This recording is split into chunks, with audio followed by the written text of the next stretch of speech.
Hey, mambo vipi? Jina langu ni Selina Didas, mwanzilishi na mkurugenzi mtendaji wa Eagle Sight Charity.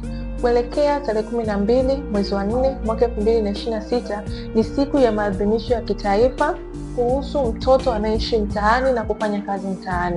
Watoto hawa tunawaona kila siku, ukiwa unaenda sokoni, ukiwa unaenda kazini, wakati wa kurudi nyumbani.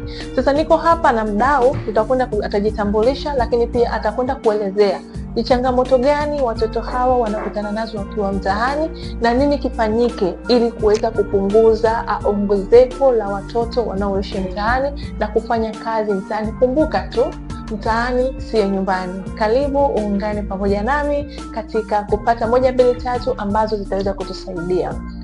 Habari za Jasmine? Salama dada Selina. Pole. Asante. Pole na kazi. Asante. Pole na wewe. Asante sana.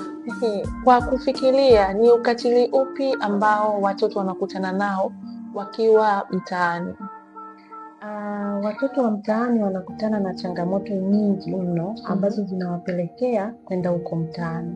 Mfano, vipigo na mateso kutoka kwa wazazi au wenzao inaweza kuwapelekea unyanyasaji wa kijinsia, kufanyishwa kazi ngumu, kunyanyaswa au kudharauliwa na pia kutokusikilizwa hisia zao. Sasa hizo ni changamoto na ni watoto kuwa mtaani, ni sababu nyingi ambazo zinazopelekea wao kuwa mtaani, lakini haimaanishi kila mtoto ambaye yupo mtaani ana makazi. Wengine wote wana makazi. Sasa kama jamii, na kwa kuwa wewe ni mdau wa maendeleo, ni nini kifanyike ili kuhakikisha tunapunguza au kukomesha kabisa ongezeko la watoto wanaoishi mtaani na kufanya kazi mtaani? Kifanyike kipi? Ni wazazi kwanza kuwajibika katika malezi ya watoto. Mimi ni mzazi pia na watoto, lakini sisi kama wazazi inabidi tuwajibike katika malezi yao.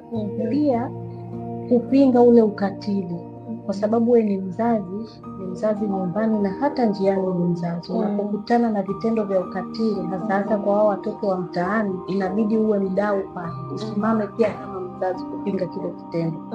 Pia jamii kushirikishwa au kushirikiana.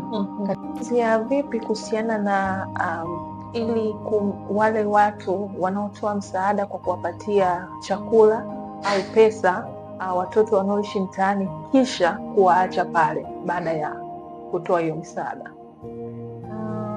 Mimi kama mdau nakubali kwamba watoto ni kweli wanapitia mateso makubwa sana, lakini kama mdau si support kile kitendo cha kuwapa pesa au chakula na kuondoka.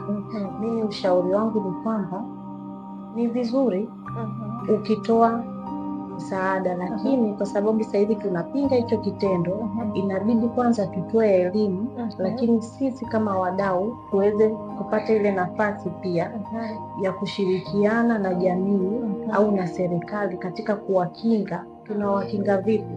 Kuwapeleka katika vile vituo husika kama ustawi wa jamii au vituo vya kulelea watoto. Nilikuwa na dada Jasmine ameeleza kiundani sana kuhusiana na namna changamoto zipi watoto wanazokutana nazo wakiwa mtaani, lakini pia ameeleza ni namna gani tunaweza tukazuia ongezeko la watoto wa mitaani, lakini kubwa kabisa ameelezea namna serikali, mashirika yasiyo ya kiserikali pamoja na jamii kwa jumla kushirikiana kwa pamoja kuhakikisha tunazuia kabisa ongezeko au kuondoa kabisa kuwepo na watoto wa mtaani. Nakwambia tu, mtaa hauzai mtoto, mtoto ana wazazi. Wazazi na walezi tuwajibike. Kwaheri.